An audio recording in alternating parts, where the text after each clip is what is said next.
Indy Mogul. This week on Indy News, we hack a Panasonic GH2 camera to achieve better video quality, see how I'm using a GoPro Hero 3 on my latest shoot, and compare the crop factor of the iPhone 5S to the previous models. Hey Indy Mogulers, Griffin here. I am in LA this week on the final trip of my Sriracha documentary. In fact, I'm wearing my Respect the Rooster t-shirt that they gave me. I am staying at a friend's house right now, so I had to set up some DIY equipment. I have a lamp with some wax paper on it. My microphone is mounted here to a vacuum. It's been a busy summer for me, lots of traveling, and in the last trip I was on, I got to hang out with Russell. And we both had our Panasonic GH2 cameras with us. He's hacked his with a higher bitrate video recording, and I've always been too scared to hack mine. I don't know, like, what if it just stops working or something? So today I'm real excited to share with you the results of our side-by-side comparison and find out, does it actually make a noticeable difference to hack your camera?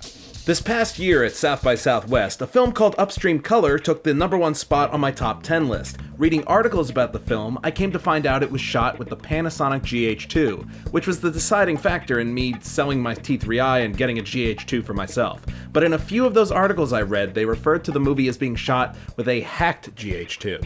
Digging deeper, I found a site called personalview.com where they post firmware hacks to improve the video quality of the camera. Not only that, but they post images and sample videos to show what results they achieve with each hack. Now, the hacks can sometimes be unreliable and cause your camera to freeze up or have other problems, so if you do this and you download one, make sure you read all the details on how to use it. In my search for the most reliable firmware hack, the one that came up the most was called Flow Motion, so that's what I went with.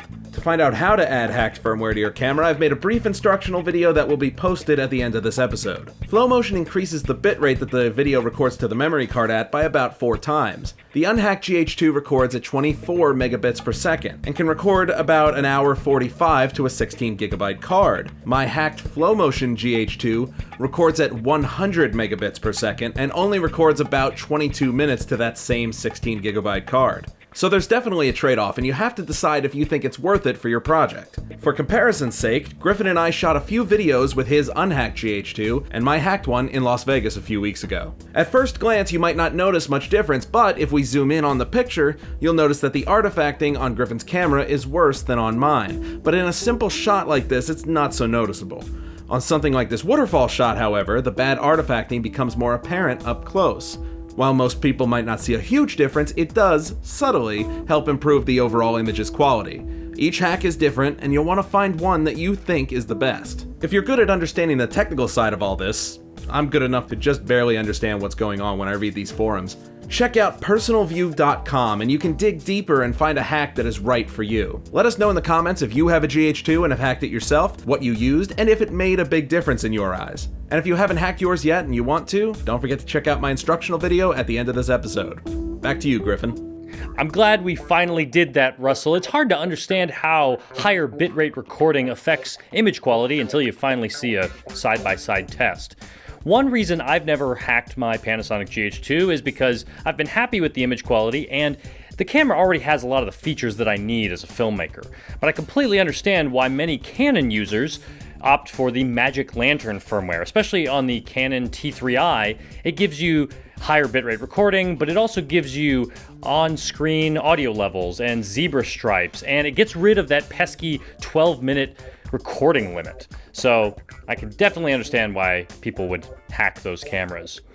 But nowadays I'm using the Panasonic GH3, which has higher bitrate recording, 3 times higher than the GH2, and that's what I'm using on my documentary. But I also carry around my GoPro Hero 3. I'm always looking for unique ways to use it. It's small enough to fit on this conveyor belt, which makes for an interesting perspective, but you'll notice how the fixed focus lens on the Hero 3 means the bottle isn't quite in focus. At one point, I was filming in the jalapeno cleaning and grinding room, and my eyes and nose were burning, and I didn't want to splash my Panasonic GH3, so I let my GoPro get the shot. See how covered in water I am? I won't use every GoPro shot in the film, they just don't match the sharpness of my DSLR. but I think having the GoPro actually inspires me to try different angles with my DSLR. Like driving around in the golf cart, I also got a tripod shot from the passenger seat. It's that GoPro mentality that's reminding me to put my DSLR in interesting places. This week, the Apple iPhone 5S came out, and it was time for me to upgrade, so I picked one up. I also have my old iPhone 4S, and I figured I would compare the video quality of the new camera versus the old camera. And one thing I forgot about that I didn't think about was that this bigger sensor on the new camera actually means a wider shot, which I'm looking forward to putting to use because I always thought the video shot was so tight on the old iPhones. This is nicer to have a little bit slightly wider angle.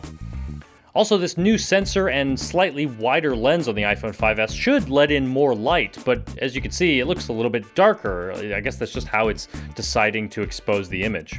On today's playlist, if you have a Panasonic GH2 and you want to hack it, Russell gives you a full walkthrough on how to do it.